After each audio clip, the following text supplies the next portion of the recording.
Presta atenção. Quando você for ler as Escrituras, você deve se situar nela. As Escrituras não é um livro mágico, um livro com poderes extrasensoriais, extraterrenos ou divinos, como muitos dizem. Já viu que a pessoa fala? Eu vou ler um texto e Deus vai falar comigo nessa noite? Já ouvi isso na igreja. Eu já ouvi. Isso é bibliomancia. Seria consulta à divindade através da Bíblia. É a mesma coisa que pegar o tarô, o búzios, as conchas, as continhas de terço, que o pessoal usa, que eu esqueci o nome daquilo. É a mesma coisa. Só que está pegando um livro, a Bíblia. Isso chama-se bibliomancia. É uma consulta pela Bíblia à divindade. Isso não é coisa para se fazer. Então, quando você vai ler a Bíblia, você tem que ler a Bíblia como a Bíblia é. E vamos colocar, neste caso, as Escrituras. Um livro. Ali você tem o período histórico, você tem profecias, você tem ali filosofia de vida, o modo de vida, você tem poesia, você tem muita coisa ali. É um livro, você vai aprender com o livro. Mas você não pode pegar o livro e ler achando que é uma passagem para a sua vida, igual muita gente faz abrindo salmos. Ah, isso aqui é o meu salmo da minha vida, o Senhor é meu pastor, nada me faltará. Vou deixar aberto aqui na minha sala. Isso é mandinga. Deixar um livro aberto como patuá, como pé de coelho, como a trevo da sorte, isso é mandinga. A escritura não é feita para isso, ela é para você ler e entender. Para entender a escritura, você tem que entrar no contexto dela. E eu vou rapidamente colocar você no contexto do texto, para você entender por que o Rubens vai fazer isso. Porque eu conheço a escritura de forma global, e essa é uma palavra que eu não gosto muito, global. Mas é para entender que é na amplitude dela, né? No todo. Eu conheço as escrituras no todo. Eu sei os períodos de cada livro. Fica na minha mente, eu gravei isso, guardei, aprendi os períodos do livro. Então, período de Isaías, vamos lá. Isaías é quem? Isaías é um profeta, o profeta é um vidente. O vidente é aquele que o Criador falou pela boca dele. Ele é pai do Zacarias, o próprio Isaías. Então, o que acontece com... É filho do Amós. Então, o que acontece é que Isaías viveu no período, Oliver Átila, irmãos, em que o povo seria transportado para a Babilônia, o povo hebreu, tá certo? Então, Isaías tinha um trabalho a fazer para o Criador. Se você for ler Isaías, você vai ver dizer assim, ó, então levou o meu apendre e mostrou no altar e vi os querubins com 7 asas, não sei o quê, e um deles pegou um tenaz e colocou na minha boca. E a voz disse, e agora, quem enviarei? E o Isaías diz, eis-me aqui, envia-me a mim. Lembra? Isso é muito lido na igreja evangélica. Então, Isaías tinha o quê? Não é um karma, não é algo de reencarnação, não é essa termologia. É uma missão, como todos nós temos, sem querer e sem pretender apontar para questões envolvendo espiritismo ou espiritualidade no sentido espírita, de Allan Kardec. Sem envolver isso, mas nós temos uma missão. O Criador não nos fez à toa, nos fez com propósito. Propósito diante de Isaías do tamanho de um quântum, ou de um elétron, ou de um nêutron, ou de um átomo. Porque Isaías é o cara, tá certo? Mas todos nós com uma missão.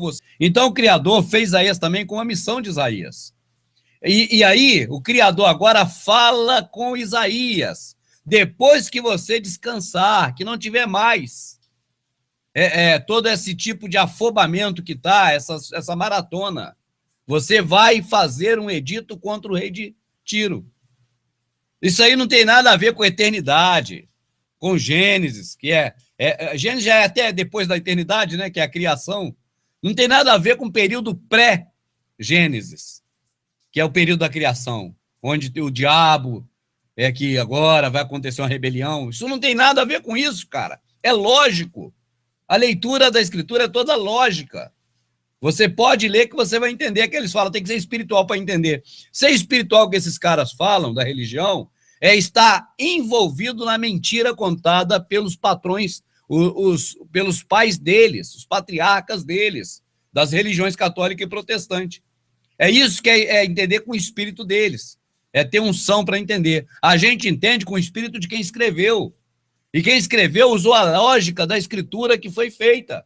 Então vamos ler agora Isaías sabendo que era período anterior à ida para a Babilônia, era Isaías, a boca do Criador falando, era Isaías um profeta, um vidente, um homem que o Criador levantou, como todos nós, com uma missão. E a missão de Isaías era mostrar, não só para aquele povo naquela época, mas também para nós hoje, como vidente, coisas futuras que o Criador queria que nós soubéssemos. É aí, em Isaías, que fala que o Criador não quer negócio de jejum.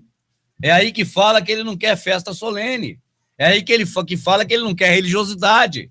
É em Isaías que fala muita coisa, mas muita mesmo. E fala do Messias. E fala que o Messias ia vir, ia morrer. E fala muita coisa. E fala dos cães gulosos. Tá certo? E fala de tudo. É no mesmo Isaías. Então vamos ler aqui agora Isaías, já sabendo disso tudo. Olha aqui, ó. Vou pegar aqui, ó. E acontecerá no dia em que o Criador vier a dar-te descanso do teu sofrimento e do teu pavor e da dura servidão com que te fiz servir. Tá certo? Repara bem o texto. O Criador havia colocado Isaías numa missão dura, igualzinho Jeremias. Jeremias também foi a mesma coisa e o período é basicamente o mesmo, da mesma época. Agora o Criador fala para Isaías, e acontecerá que no dia em que o Criador vier a dar-te descanso do teu sofrimento, do teu pavor, da dura servidão com que te fiz servir, então proferirás este provérbio contra Satanás, Oliver. Está escrito ali que é contra Satanás? É contra o anjo caído? É contra Lúcifer? É contra o diabo? Não! Tá certo? É contra o rei da Babilônia. Rei da Babilônia. E dirás, como já cessou o opressor? Ele dirá para a Babilônia, isso aí, Oliver, é profecia. Isso é quando o sistema religioso tiver caído, destruído, arrebentado, arregaçado, que os mercadores ficarem chorando, eles vão chorar, cara, e vão dizer, onde está aquela, a prostituta, a religião, que nos cobria de ouro, prata e púrpura, né? Os mercadores vão estar chorando no momento em que a Babilônia ruir. A Babilônia ruiu no sentido literal, Velho Testamento, sombra das coisas futuras. Uma Babilônia cidade. Agora, a Babilônia, império religioso, vai ruir, está em Apocalipse. Tá certo? Já quebrantou o Senhor o bastão dos ímpios. O que é bastão dos ímpios? São as leis que oprimem a população, são os ditadores que sufocam as pessoas, são os patrões, tá certo? Mesmo sendo pequeno, mas que aflige seu empregado. É a dona de casa que tem um empregado em casa e aflige a sua doméstica, porque sabe que ela precisa do emprego e fica maltratando. É quem maltrata os outros, cara. Esse é o bastão, ou qualquer cidadão que maltrata o outro, tá certo? E ele fala em relação à Babilônia, o que é pior, que é aquela que leva a pessoa à perdição eterna. Imagine o bastão. Bastão é coisa de bater na pessoa. O bastão do Macedo, cara. Tudo que você ganha tem que dar para a Igreja Universal. Isso é a Babilônia. A Babilônia são as religiões. Faz parte. Então, já quebrantou o Criador o bastão dos ímpios. E o cetro de quem? Dos dominadores, por menor que seja. Mas que domina os outros não com justiça. Porque se dominar com justiça, Oliver, vale. Ninguém deve ficar sem trabalhar, cada um deve ter seu trabalho para não ser pesado ao seu próximo, cada um deve trabalhar para que tenha o que repartir com o próximo, é assim que está escrito, cada um viva do suor do seu trabalho, não é verdade? Aquele que não quer trabalhar, que também não coma. Então a escritura está recheada de palavras que nos dizem que todos têm que trabalhar, mas tem também muitas palavras dizendo que não devemos oprimir o trabalhador. Ai daquele que frauda o jornalheiro. O jornaleiro não é o cara da banca de jornal, não. É quem trabalha e precisa do salário. É esse o termo. É porque tem termo da escritura que mudou com o tempo, igual o dízimo, né? Dízimo é colheita, virou 10%. Jornaleiro virou o quê? Quem é jornaleiro que vem de jornal. Mas jornaleiro é quem, na linguagem das escrituras, é quem trabalha. Então, vamos lá. Quando Isaías estiver agora livre das suas atribuições todas, tem uma última atribuição para ele: proferir um provérbio contra o rei da Babilônia. Como já cessou o opressor, como já cessou a cidade dourada, aquele império todo, aquela coisa luxuosa. Já quebrantou o Criador o bastão dos ímpios e o cetro dos dominadores. Aquele que feria aos povos com furor. Será que era Rassatã que feria os povos com furor? Se você colocar hoje na sua frente a Dilma de quê, amado? Eles são dessa mulher mais. A Dilma Rousseff, na sua frente, Satanás do lado dela. Você vai dizer qual é pior que anda te afligindo. Vamos para a real. Pega Satanás e coloca em pé na praça. E coloca a Dilma do lado e pergunta para qualquer um. Qual dos dois está te afligindo agora? Quero ver se alguém vai dizer que é Satanás. Então nós sabemos que não é Satanás coisa nenhuma. Tá certo? Aquele que feria aos povos com furor. Aqui é o rei da Babilônia, tá escrito.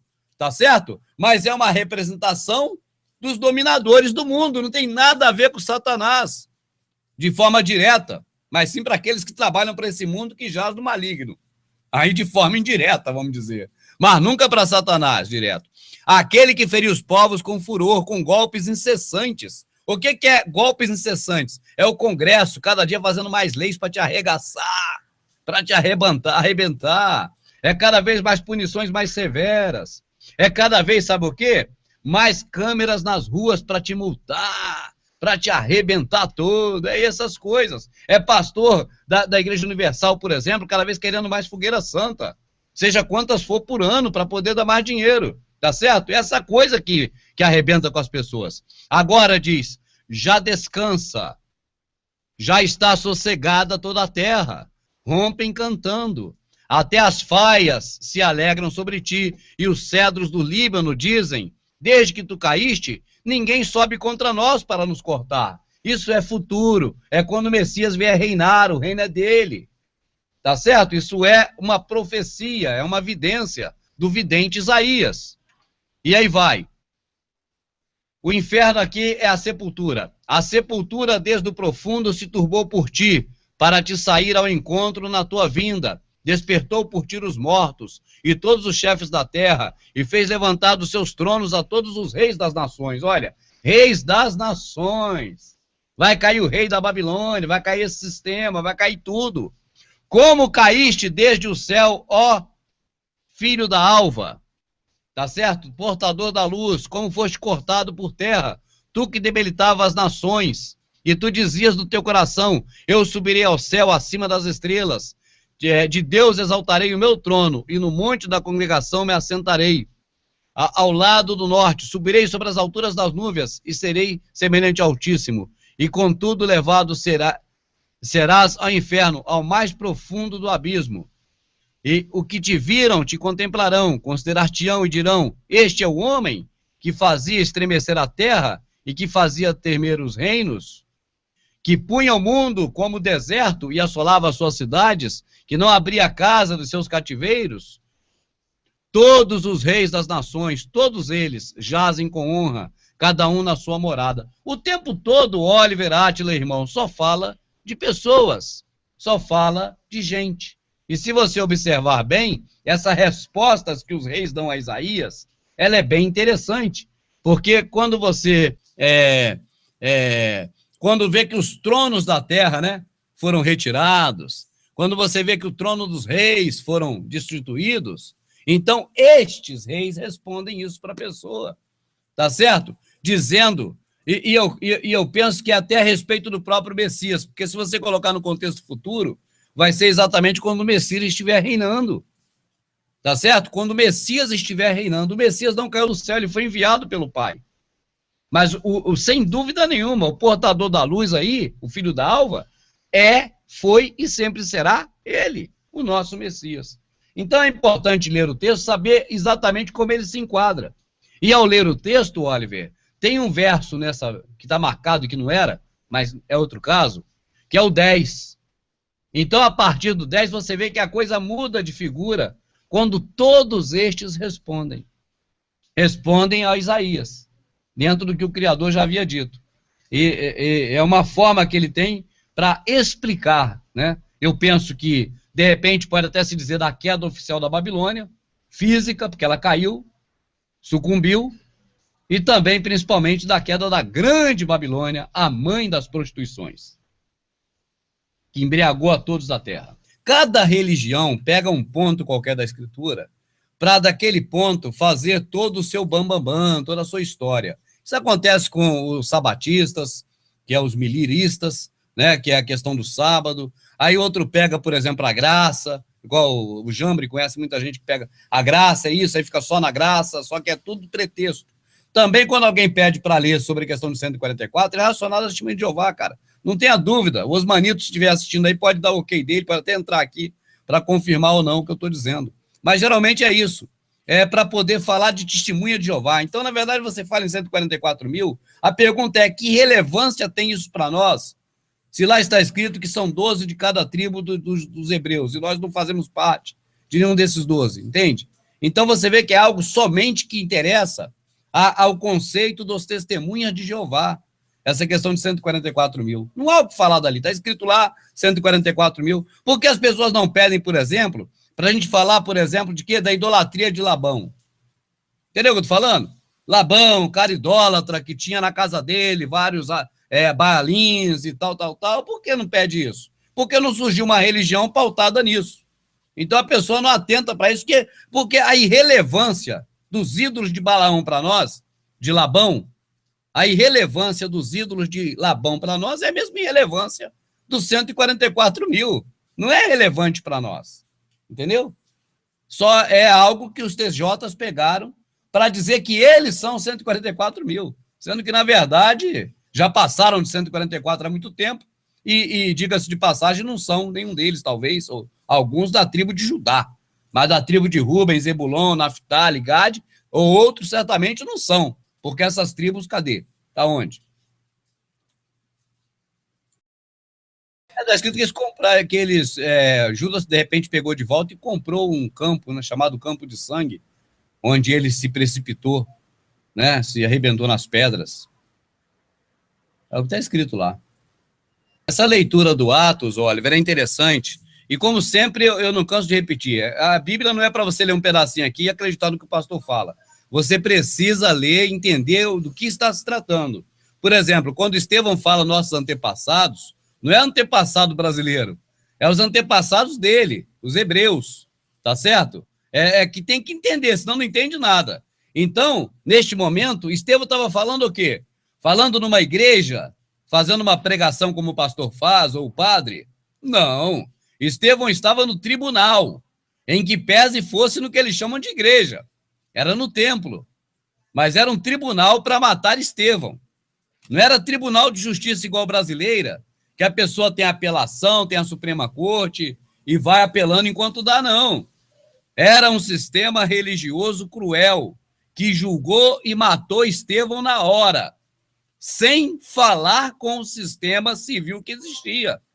O sistema religioso estava submisso à autoridade dos romanos. É civil que eu estou falando porque não é religioso, é humano, físico.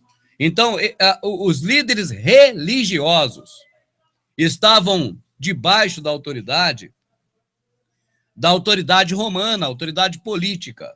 E eles precisavam, na verdade, ouvir as autoridades romanas quanto às questões envolvendo atos de crime. Só que Roma havia lavado as mãos quanto a isso. E deixou que os judeus julgassem as pessoas por conta de religião e até matassem. Então, eles não cometeram nada errado, porque Roma só dizia isso: não trazendo problema para César Augusto, faça o que quiser. E eles faziam. Então, Estevão estava se defendendo. E Estevão disse que os antepassados dele fizeram coisas abomináveis ao pai. Mandaram Arão, o sacerdote, construir um bezerro de ouro e se prostituíram com o bezerro de ouro e com as abominações dos outros povos. A estrela de Renfã é o hexagrama, é a estrela de Davi que você conhece e muitos têm nas suas igrejas. É o símbolo da bandeira de Israel hoje. É a estrela de Renfã e outras abominações de deuses, ídolos daqueles povos que habitavam ali perto. Então, por isso, o Criador se afastou e os entregou para servir a demônios, potestades do ar, aos principados, não ao Pai. mas há demônios. Aí agora Estevão fala, homens de dura cerviz, de duro entendimento, incircunciso de ouvido e coração. Que homens são esses? Será que o pastor pode ler isso na igreja e dizer que é qualquer homem, que é um membro dele, por exemplo, que é alguém que está ouvindo, ou fazer uma pregação na onda do rádio, através de uma emissora e dizer que são os ouvintes? Não. Aquilo ali, Estevão não está falando de pessoas comuns, está falando desses líderes que estavam julgando ele.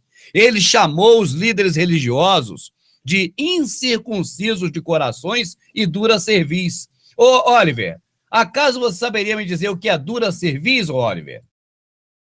A dura cerviz, Oliver, eu vou ficar em pé aqui para te mostrar o que é. Olha aqui, ó. Isso aqui é o seguinte, você tem aqui a cerviz aqui atrás, ó, hoje chamada coluna cervical. As pessoas não se curvam, não abaixam a cabeça para uma verdade que ela sabe que é verdade, entende? A pessoa de dura cerviz é aquela que não fala, pai, pequei contra os céus e contra ti, não sou digno de ser chamado seu nome, mas hoje estou aqui arrependido para pedir que volte a aceitar esse filho pródigo. Isso é dura cerviz, é reconhecer, cara, que está no erro. Olha, eu fiquei a vida toda na igreja evangélica, eu fiquei a vida toda indo atrás de um Deus vagabundo que precisa de dinheiro para a obra dele andar. Mas agora eu vi que isso é uma mentira, que isso é uma covardia que fazem com as pessoas. E eu me curvo. Eu não sou de dura cerviz. Eu me curvo diante do que eu reconheço hoje que está tudo errado e estou fora dessa lambança. Dura cerviz eram esses homens, líderes religiosos que não se curvavam à verdade. Entende? Eram de dura cerviz. Pode ver que no texto que o Átila leu, está de dura compreensão, alguma coisa assim. Olha, o Átila. De repente pode me ler de novo, né? Não está a palavra serviço. Na minha Feira de Almeida aqui é serviço. Vê aí, Átila. Beleza? Concisos, de coração e de ouvido. De duro entendimento, no caso aí, está substituindo de dura serviço, que vem a ser a mesma coisa, que não entende. Não quer entender, entende? Não é porque o dura serviço fica até melhor, porque eles entendem, mas não querem aceitar. Então não quer se curvar realmente, entende? A verdade. E quem são esses? São os líderes religiosos, que Estevão está falando deles. Tá certo? A qual dos profetas não perseguiram vossos pais? Até matar os que anteriormente anunciavam a vinda do justo. Vós que recebeste a lei, por ordenança de anjo, não aguardastes. É os líderes religiosos. Estevão está falando deles. É por isso que eles apedrejaram Estevão até a morte. E Saulo, que era um deles, consentiu na morte de Estevão. Mas hipocrisia, vira hipocrisia. Essa falta de entendimento, essa dura cerviz, ela acaba acarretando algo pior, chamado hipocrisia. Verdadeiramente, o Estevão não falou contra a igreja evangélica porque ela não existia, né? E não é nada sobre esse sistema maldito religioso que está aí hoje, católico protestante. Não é sobre esse grupo de líderes religiosos, gananciosos, né, por dinheiro, que anda enganando multidões pelo mundo afora. Não era.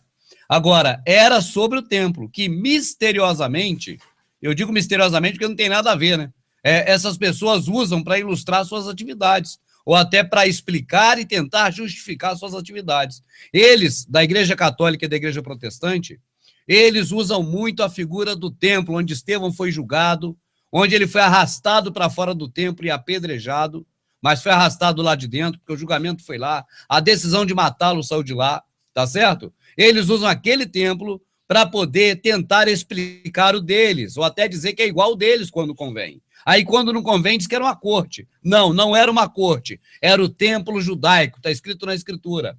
Era o templo religioso da religião judaica. Foi lá que Estevão foi condenado e de lá saiu para a morte, arrastado, acorrentado para o lado de fora do templo e foi morto do lado de fora do templo. Foi exatamente isso que ocorreu. Foi uma corte, porque ali estavam as pessoas decidindo, mas essa corte foi instaurada dentro do templo. E quem foram os algozes que mataram Estevão? Os mandantes, foram os líderes religiosos. Eles são os culpados. Eles é que determinaram a morte de Estevão. Assim também como foram culpados porque determinaram a morte do Messias, o mesmo grupo.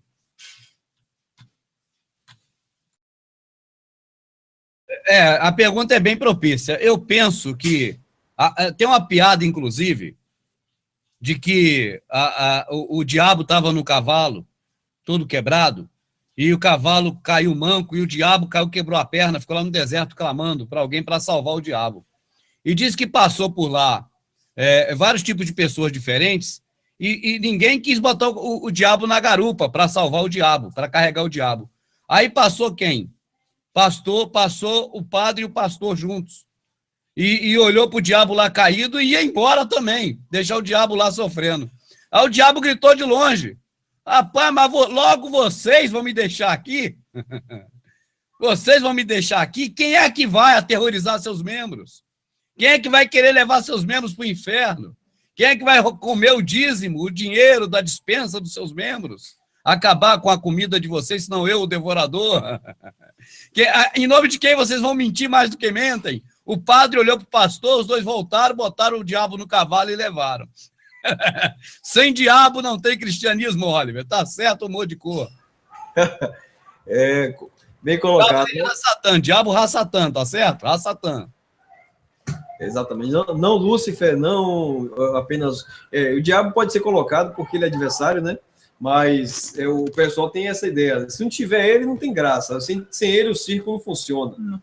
Porque, na verdade... É o que a Atila até falou no instante, né? Sobre a questão do medo. Do medo, mas o que eu entendi aí pelo Rubens é a visão pela assim... Porque a graça veio não por causa do diabo, né? A graça veio por conta da lei, porque a lei, ele vinha para mostrar o pecado. Dentro da lei, ninguém era salvo. Era, né, lá em Hebreus, em 1 Pedro, ele vai dizer, né, que ele não ia ter o descanso, ele já estava prometido, dentro da lei, ninguém entrar no descanso do Eterno, né, do Criador. Porque era impossível, se você transgredisse uma, você era condenado. Então, o que acontece? Então, veio o Salvador para cumprir todas e para trazer a graça. Então, mas o diabo não entra em nada, o diabo tentou o Salvador, mas o diabo não entra em nada. O próprio, né, o Cristo nos mostrou isso, né? Que ele não toca em nada. Pô. Então, o que acontece? Ele só está aí hoje, só está servindo para essas pessoas, para usar como... igual criança, quando vai pegar uma coisa, vai que a velha vai lhe pegar o velho. Só serve para isso, porque não existe, é uma coisa já que está vencida. Pô. A única coisa, né, que eu lendo a Bíblia, eu entendo que que já foi vencido pelo Salvador e vai ser vencido por nós, é a morte. Quando ele chegar, né, e vai ressuscitar, né, todos aqueles, mas fora disso aí, não vai servir mais para nada, pô. Só para amedrontar aí, né, servir de fantoche, né, para amedrontar aí o pessoal, mas eu acredito dessa forma, né, que... Átila, deixa eu completar aqui, ou complementar. O humor de cor, para mim, ele foi até a metade do caminho, ainda tem outra metade. Ele disse, não existiria cristianismo sem Ra-Satã. Perfeito, não existiria. E também não existiria ateu sem o cristianismo. Bem complementado aí, né? É como o Rubens diz, é uma fábrica de fazer ateus ao cristianismo por conta de tanta bagunça, tanta falta de explicação e as explicações dele, mais confusas ainda, acaba trazendo um monte de gente a virar ateu. Realmente... O Deus do cristianismo, ele joga a favor, contra o time, ele joga a favor dos ateus. O Deus do cristianismo é o grande vilão da história. O Deus do cristianismo é o grande fabricante de ateus. Porque se a pessoa for observar o Deus do cristianismo, cara, ela não tem outra opção a não virar ateu. Só tem essa opção. O Deus do cristianismo é totalmente louco, é totalmente desordeiro. Ele é totalmente fora de si. É um insano. É só você ler nas escrituras que você vai ver que o Deus do cristianismo, esse que o cristianismo apresenta, e cita algumas passagens na escritura, cara, ele diz para não fazer e faz. Ele diz para ninguém fazer, mas manda alguns fazer. Ele diz que não é assim, mas acaba sendo. Então, cara, é muita controvérsia. Ele é tão doido, o Deus do cristianismo é tão doido, tão maluco, que ele manda Balaão ir junto com os soldados, com os empregados de Balaque, e depois, aí não é ele, né? Mas depois, segundo o Deus o que ensinam, que é o próprio Deus do cristianismo, né? Manda não ir. Manda Davi contar o povo, depois pune Davi porque contou o povo. Então esse Deus insano, cara, o Deus do cristianismo, ele só pode ser mesmo um fabricante de ateu. É por isso que quando o ateu pega um evangélico ou um católico pela frente, ele estraçalha. Porque o Deus que o evangélico e o católico apresenta é um Deus cheio de falhas. Não é o pai do Messias que o Messias nos apresentou, que os apóstolos e que os profetas dele falou. E você sabe que essas coisas nunca terminam, né, cara? Hoje, esses caras ainda continuam apedrejando as pessoas, apedrejam. Eles costumam trazer problemas das pessoas da igreja, e eu vi isso muitas vezes, para o plenário da igreja, apedrejando a pessoa. Meninas, por exemplo, que tiveram relações com o namorado antes de se ajoelhar perante o homem, uma coisa que o Criador condena, que é o casamento na igreja, tá certo? Meninas que, entre aspas, né, a palavra usada, se perdeu com o namorado. Rapaz, envergonha a família, envergonha a menina, envergonha o rapaz na frente de todo mundo, levando para frente lá, para frente que é os fundos, né? Mas colocando de frente para as outras pessoas e expondo as pessoas. Isso é apedrejar, o Átila. Eles apedrejam. Se a pessoa, se uma família inteira sair da igreja, porque às vezes a família sai inteira, não porque descobriu a verdade, mas porque está descontente com a atitude qualquer lá dentro, e a família sai, rapaz, eles apedrejam famílias inteiras e mandam até os membros não cumprimentar mais aquela família, independente de ser testemunho de Jeová, porque na Assembleia de Deus, na Batista, isso é muito comum acontecer, porque o pastor, quando aquela família sai daquela igreja para ir para outra, ele fica com raiva, porque perdeu muitos membros de uma vez, e apedreja essas pessoas ainda hoje. E no final, Átila, acaba matando as pessoas eternamente, porque no final joga as pessoas na perdição eterna. Então, eles continuam fazendo a mesma coisa, apedrejam dentro das suas igrejas, igual apedrejaram Estevão, e acabam matando as pessoas, matando a eternidade das pessoas, a vida eterna. Então, na verdade, quando você vai ver Paulo narrando, o Deus deste século é uma termologia para designar não o divindade, mas o mandante, né, o comandante, o chefe, né, deste século, né, ou seja, o sistema. O sistema chegou ao entendimento para que as pessoas não vejam a glória, ou seja, a representatividade daquilo que o Messias fez chegar e alcançar as pessoas entenderem isso. É justamente esse assunto que está sendo tratado. Tá certo? E quem sabe até aquela musiquinha poderia ter outra letra, né? Vamos agradar a Deus. No lugar de adorar, agradar, né? É melhor agradar do que adorar. É melhor obedecer do que sacrificar.